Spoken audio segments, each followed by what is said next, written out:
Hello and welcome back, and that's right, we are bench testing another SSD on the PS5 expansion bay. Today it is the turn of the Crucial P5 Plus. I'm recording this from home, so I apologise for the acoustics, but just before we go any further in this video, let's take a quick look at the SSD itself. As you can see here, this is their Plus series, the Gen 4 SSD, available in 500 gig, 1 TB and 2 TB. We are looking at the 500 gig today. And if we go down to the specifications, you will see that this 500 gig is indeed higher than the recommended 5,500 megabytes per second that Sony say that the SSD in this bay should utilize by more than 1,000. Again, that does result in slightly lower sequential write, something that's not really going to plague this test, although we will be transferring some data back and forth. And throughout this test, we will be bench testing the same games that we've been utilizing in our level 2 testing: Demon's Souls, Ratchet Clank, Resident Evil Village, Doom and GTA. Now, if we head back into the PlayStation 5 desktop there, just flicking between it on OBS, and as we can see there, we've got to format the SSD. This will give us the benchmark that the Sony PlayStation gives us for our SSD. So let's format that SSD now, and this should give us some idea what this suggests this SSD is going to go for. And let's look at it. That recommended read is actually noticeably lower than what they've stated. Now, of course, different SSD sizes do have different performance there, and the performance we saw on that page was the maximum.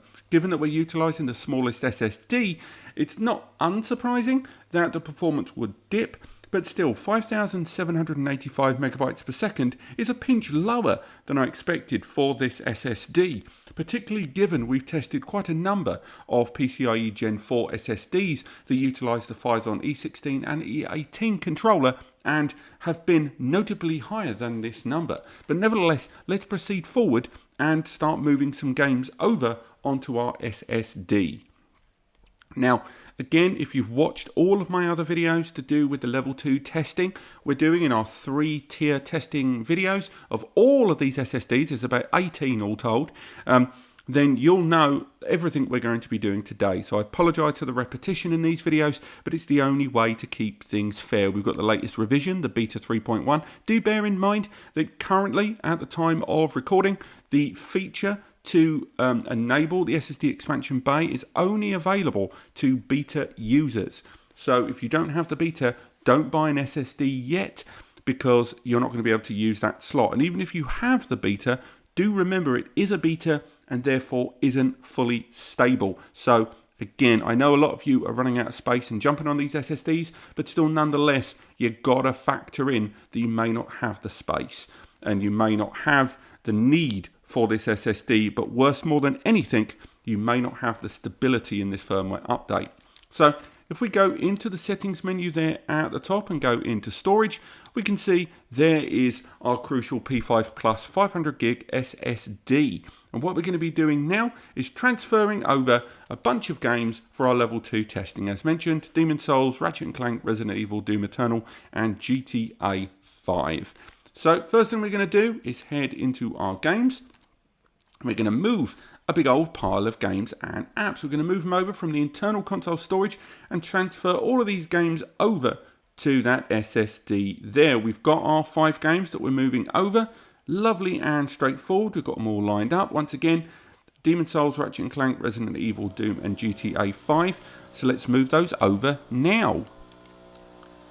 I do love it when there's background noise. That's what you get for making videos at home. There's a man doing his garden out the back. Never mind, we're going to persevere and push through.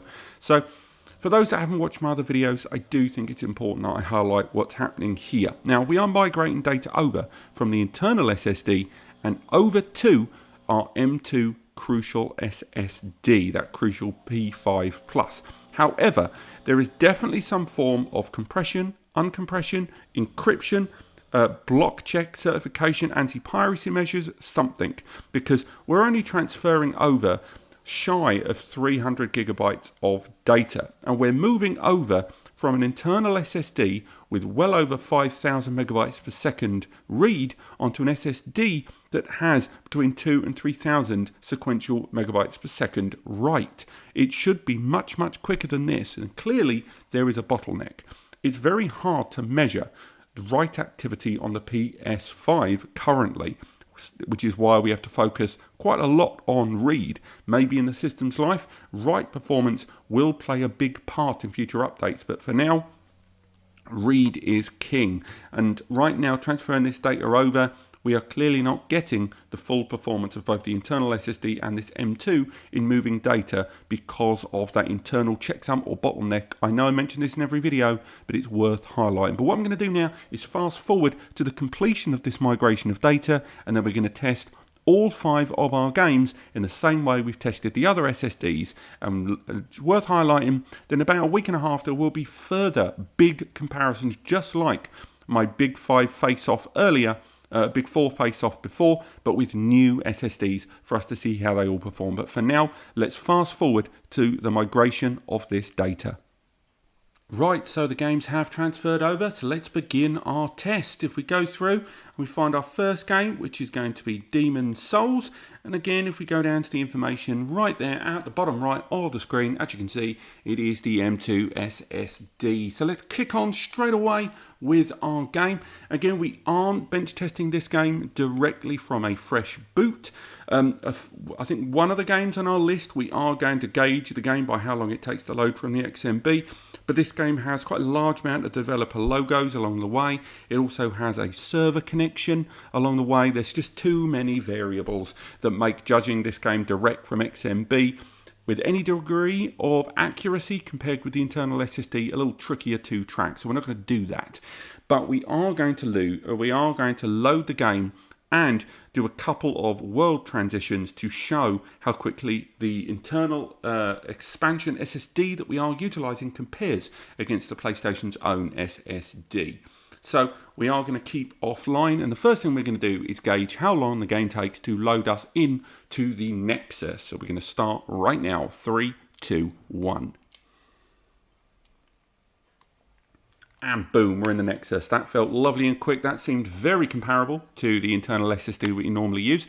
As we see there on screen, we've got the whole world loaded in pretty quick. I should highlight as well, we are capturing at 1080p, but we are capturing also at a very bizarre 29 frames per second. And when there's a lot of animation on screen, it may get a tad pixelated. Also, when you're looking at these screens side by side, they do get compressed quite a lot. So that can lead to a little bit of pixelation, and I do apologize for that in the playback. Remember, we are looking more at the load times and to make sure that certain textures and assets load in correctly. I know sometimes the textures are going to be hard to see, but again, you should be able to make out the majority of it. I think Resident Evil is the only one where we have a bit of bother, but you'll see what I mean later on.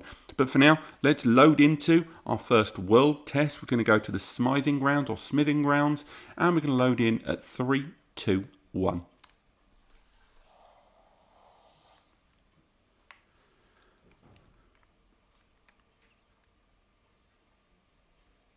And we're into the game. That felt like it was the tiniest pinch slower than the SSD internal. I'm not 100%. Again, the world has builded, the textures are there, the frame rate's fine. From what I'm seeing, that may not come across just as smoothly on the recording there. But for me, it still looks absolutely fine. Again, we can have a quick look outside at the world to make sure all the textures are in.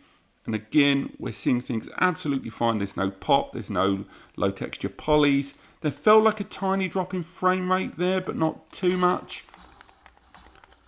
But for now, that does seem like things are fine. Again, we're loading in, and I think that's enough for this world. Things seem to be running fine. And what I'll do now is I'll make my way back to the bonfire, where we will transition back to the world Nexus, and from there, we'll load into another archstone. Again, that one should be a pinch quicker, but it will be interesting to see if the Crucial P5 Plus can maintain that during our testing there. So let's go through, let's head back. We're not judging how quickly it does the Nexus world. There's a few too many variables to make that fair. We're mainly looking now at just the archstone. So we're going to head back to this one. and we're going to load right at the beginning of the game in the gates of Boletaria. And again, we're choosing this area, one, because it's one you all know, but two, there's a lot of assets, and we've opened up a gateway where it will have to load in other assets, and we're going to flick back and forth. But otherwise, 3, 2, 1.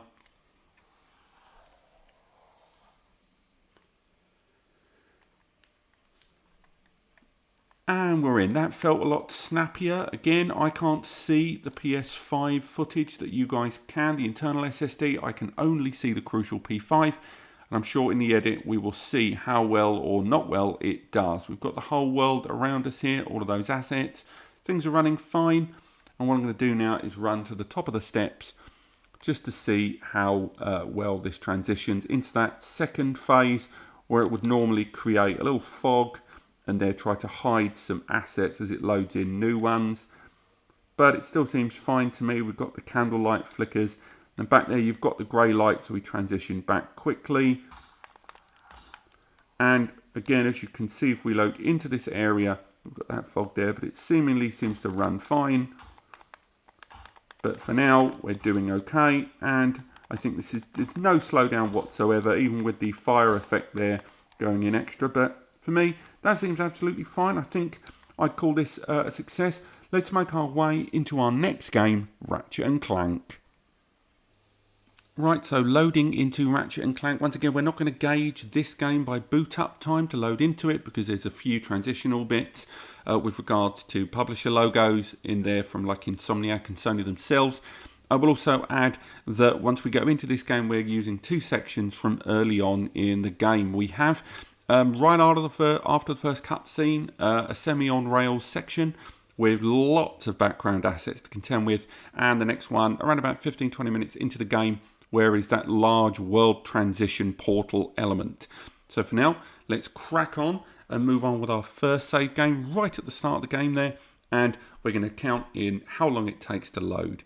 So let's go to that save, and 3, 2, 1. And we're in lovely and quickly indeed. I'm seeing things running absolutely fine. Again, we can make our way in. Lots of background stuff there. Everything seems fine. Everything's lovely and sharp as well. There have been a couple of games that have actually hit a stumbling block very early on in this section. As I move the controller, I know it's a bit clicky-clacky and I apologise for the noise. What I'm trying to do at the moment is just try and make sure the game doesn't let up at any point. Thinking we're in idle, but there's all the background assets are there. All of the stuff is rendered. There's no drop in frame rate. I'm seeing nothing but success here. So again, we can largely count this as running how we'd like it to run. And again, we're creating lots of different digital stuff going on here as we move in to this, again, cutscenes here, but we still have control. It's still gameplay. Again, it'll be interesting to see how much of the world is created and destroyed during those elements. But for now, let's make our way into the next section. And again, we're almost through with this save game. But for now, we go ahead, collect our gun. And from there, we can start making our way to the closing of this section as we move forward. And I try to blow myself up like an absolute tit. And again, absolutely fine. So now let's end this and go into that transitional cutscene. So from here, we can now come out of this game and make our way into the other save spot. So again, we're going to go back to the title screen. We're going to load from there, and we're going to load from our specific save game. And this is the one at that transitional element. Do watch the load time. It is incredibly fast. But for now, 3, 2, 1. And straight into it there. We've got camera control. We've got lots of stuff we can be doing during this. Again, lots of assets being created there while we're doing this. We have control. All of these areas of the game are real. They are parts later on. But for now, we've got control. Again, it is semi-on rails. But all of this is stuff that is being created. This is stuff that does exist. These are real assets. And of course, we have control in this section. And I'm not getting smacked by stuff. And we're on the final leg of this large transitional area. But again, I've done it in other videos. I'm not going to fight this time. I'm just going to look around and admire the world a little bit to see some of these elements, because we get to go to all of these bits, I believe, later in the game. And that's the end of this segment before we go into a non-controllable cutscene. And that's where we're going to end things on this. We're going to come out of this game and make our way into our next game, Resident Evil 7. Right, Resident Evil Village even. Resident Evil 8, for God's sake. Let's crack on with that game. Okay, loading into Resident Evil Village. We can now test out our 2 save games here. The first test is going into the castle, and the second test we're going to be running is making our way through a large portion of the map to try and force the game into having to pull assets from the SSDs. But for now, let's go into our first game here, where it's Escape the Castle. And then when we go for Escape the Castle from there, we can then make our way into the Stronghold. So there's our Escape the Castle. Let's get ready to load in 3, 2, 1. Lovely and quick there. Lovely stuff. It's loaded in lovely and fast.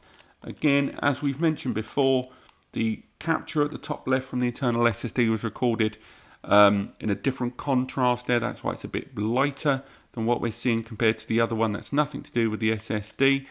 But for the most part, it looks like this is loading absolutely fine. Got some light, so what we can do here is maybe make our way around the area a little bit.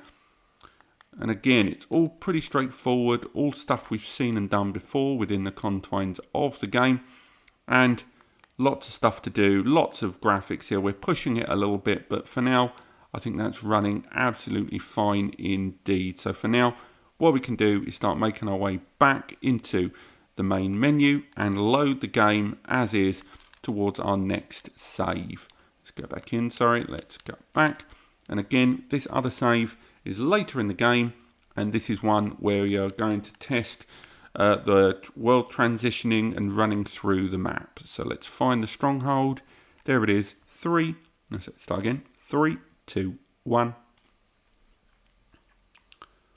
Lovely and fast, and from that point what we're going to do is push this system. Now again, I'm well aware it's looking a little bit pixely as we go through this. What we're trying to do right now is fast forward through this map as much as we can.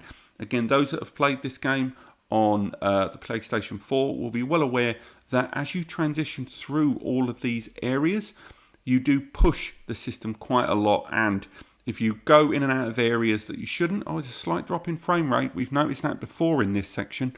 As you run through it, then what you end up doing is making the game have to draw a lot of assets very, very quickly, or to produce the high textures, the high res textures, to replace the low textures on a number of these things as you transition through.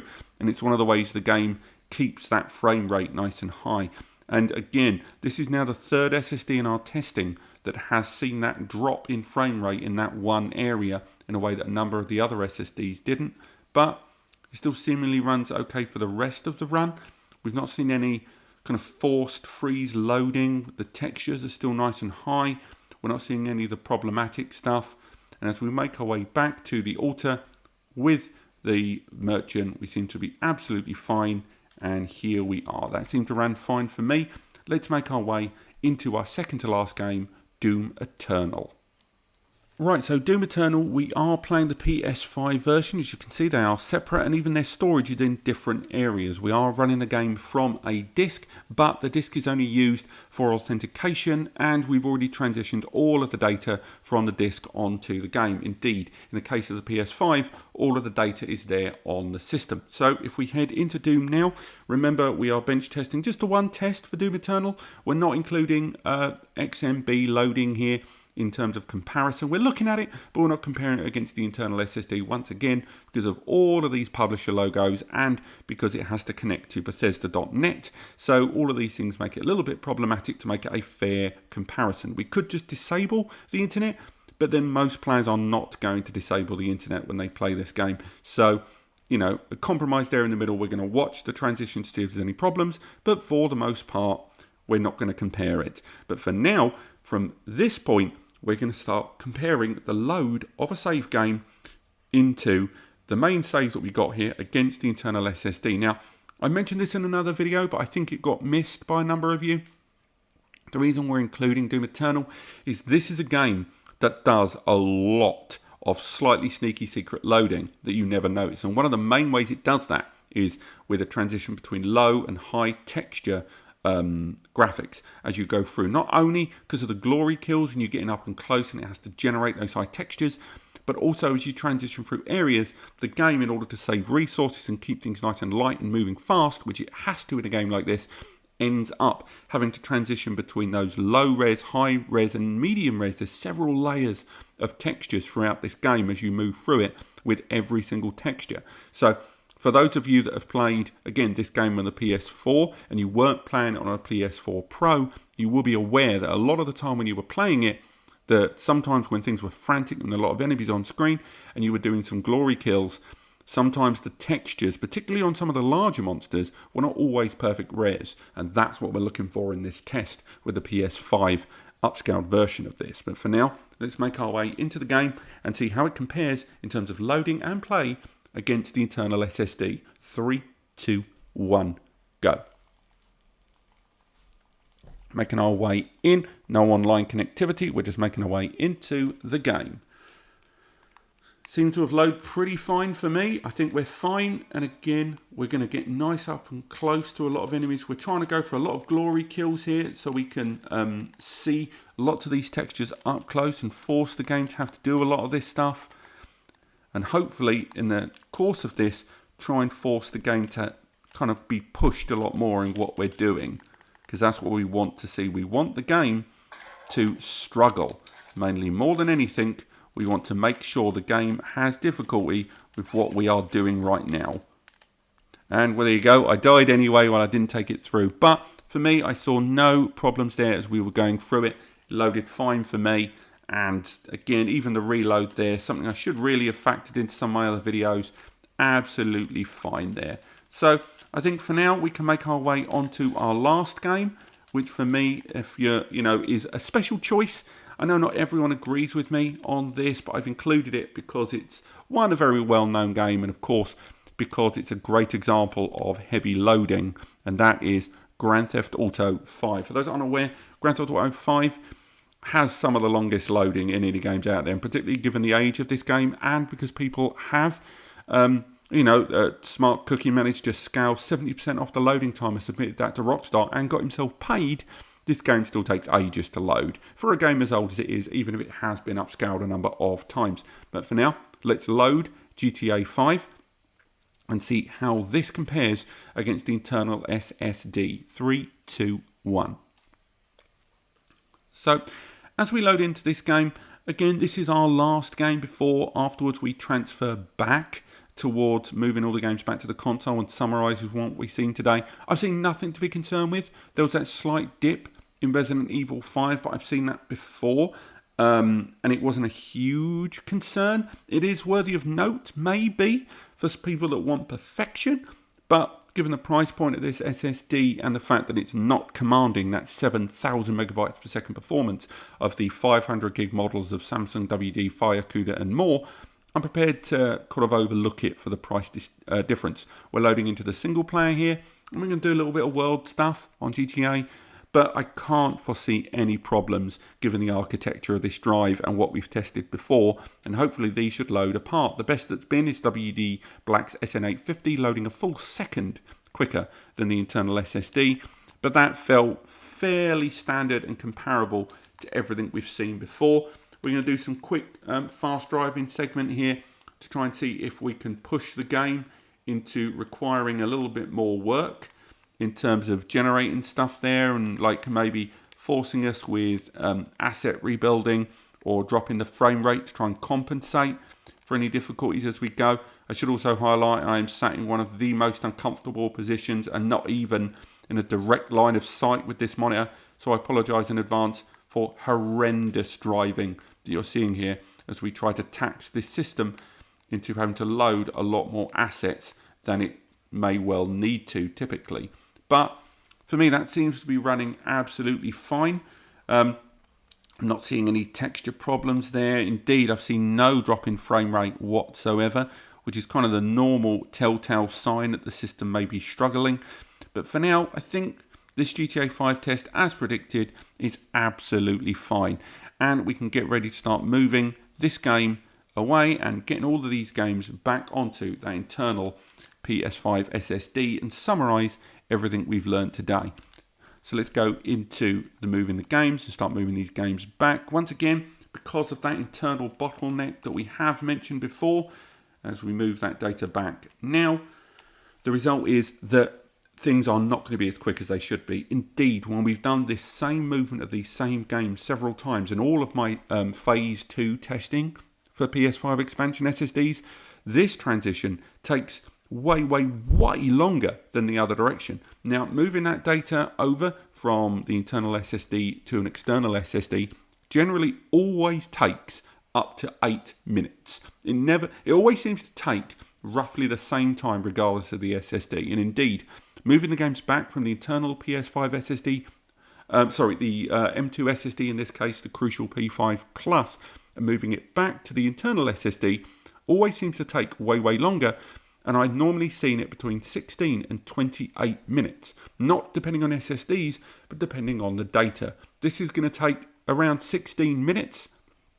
I'm not going to have you guys waiting around for it because clearly there is a bottleneck between the internal SSD and the M.2 SSD. Even if the internal SSD had the most base level performance, which for a PCIe Gen 4 SSD is probably going to be 2,000 to 2,500, that would still be more than enough to complete this job in less than 3 to 4 minutes. So clearly there's something in the middle. But this has been my testing of the Crucial P5 Plus. I'm happy with it. I think for its price point, if we flick back over to that SSD in question, and we go for it there, I'm quite, it's a middle of the road SSD. I'm not going to say it's the most aggressively powerful SSD that I've seen from any PCIe Gen 4 SSD. I think if we zoom into some of those specifications, we can see that, the drive writes per day are fairly good. They're 0.3, 0.4 drive writes per day.